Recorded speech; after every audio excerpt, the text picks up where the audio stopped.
আসসালামু আলাইকুম রহমতুল্লাহ, welcome back solar travelling. সবাইকে স্বাগতম নতুন আরেকটি ভিডিওতে। এবং এই ভিডিওটি ভেরি ইম্পর্টেন্ট ফর ইউ। আপনারা যারা দুবাইয়ের ভিসা আপডেট জানতে চাচ্ছেন, দুবাইয়ের ভিসার অবস্থা কী, আপনাদেরকে আমি দুবাইয়ের ভিসার আপডেট জানাবো এবং দুবাইয়ের ভিসার অবস্থা কী সেটাও জানাবো। ভিডিওটি শেষ পর্যন্ত দেখুন এবং সাথে সাথে দুবাইয়ের সুন্দর সুন্দর জায়গাগুলো দেখার চেষ্টা করুন। এখানে এই ভিডিওতে আমি দুবাইয়ের সুন্দর সুন্দর কিছু জায়গার ক্লিপস অ্যাড করে দিয়েছি। সো আপনারা শেষ পর্যন্ত ভিডিওটি দেখুন, ইনশাআল্লাহ আপনাদের উপভোগ্যময় হবে। এবং আমি প্রথমেই বলে রাখি, দুবাইতে বাংলাদেশিদের জন্য ভিসা ট্রান্সফার বন্ধ 100%।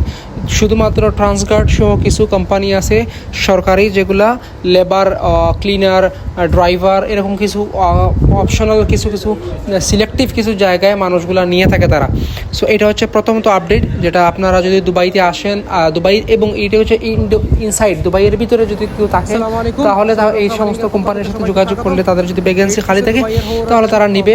800-1000 টাকা বেতন দিবে, টাকা নিজের খাওয়া ফ্রি, টাকা কোম্পানির খাওয়া নিজের। এইরকমই আপনি টিকতে পারবেন, ধরেন সারভাইভ করা এক। আর নাম্বার 2 হইতেছে, আপনার যদি অনার্স মাস্টার্সের ডিগ্রি থাকে, ইকুইভ্যালেন্সি থাকে, এবং এখানে সত্যায়িত করতে হবে। শুধুমাত্র মিনিস্ট্রি অ্যাটাস্টেশন করানো হবে না, এখানকার এডুকেশন মিনিস্ট্রি থেকে ওইটাকে সত্যায়িত করতে হবে। আগে একটা রুল ছিল, শুধুমাত্র আপনার ফরেন মিনিস্ট্রি অ্যাটাস্ট করাইলে হইতো, মুফা করাইলে হইতো। এখন কিন্তু সরকারিভাবে দুবাই গভর্নমেন্টের এডুকেশন মিনিস্ট্রিতে নিয়েও এটার সমমান করতে হবে, মূল্যায়ন করতে হবে। তাহলে আপনি করতে পারবেন, দুবাইতে হাই প্রফেশন ভিসা লাগাইতে পারবেন। এটা হচ্ছে সেকেন্ড অপশন। আর তার যে বিষয়টা হচ্ছে, আপনি দুবাইতে যদি ভিসা লাগাইতে চান, সেটা হচ্ছে আপনি ইনভেস্টমেন্ট করবেন। কোটি টাকার মালিক হইলে আপনি দুবাইতে ভিসা লাগাইতে পারবেন। এর বাইরে দুবাইতে আর আপাতত কোনো ভিসা লাগানোর কোনো সুযোগ নাই, ঠিক আছে? আর কিছু ওই যে নুন কোম্পানি আর তালাবাদ কোম্পানি যেগুলো আছে, এগুলোতে রাইডারের ভিসা, সাইকেলিস্টের ভিসা আছে, এগুলো যারা তাও আবার ইনসাইড যারা আছেন তারা ভিসা লাগাইতে পারবেন সরকারিভাবে এগুলো। আর বেসরকারিভাবে সব ধরনের ভিসা বন্ধ, এবং এটা কোনোদিন খুলবে এটার কোনো আশা নাই।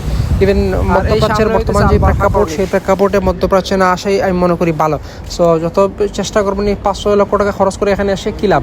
এর চেয়ে ভালো দেশে থাকেন, দেশে ব্যবসা বাণিজ্য করেন, চাকরি করেন। এটাই আপনাদের জন্য উত্তম হবে বলে আমি মনে করি। এবং কোনো দালালকে টাকা দিবেন না। এবং আরেকটা জিনিস আপনাদেরকে বলে রাখি, মধ্যপ্রাচ্যের আশা ছেড়ে দিন। মধ্যপ্রাচ্যের ফিউচার তেমন একটা ভালো হবেও বলে আমার মনে হয় না, যদি আপনারা আমার ভিডিওটি শেষ পর্যন্ত দেখেন।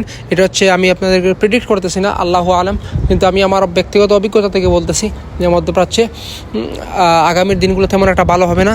সো আপনারা প্লিজ দেশে থাকুন, পরিবারের সাথে সময় দিন।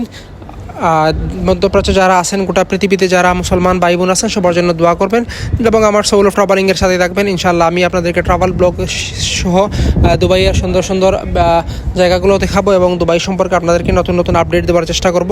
সো আমার চ্যানেলটির সাথে থাকবেন। আল্লাহ হাফেজ।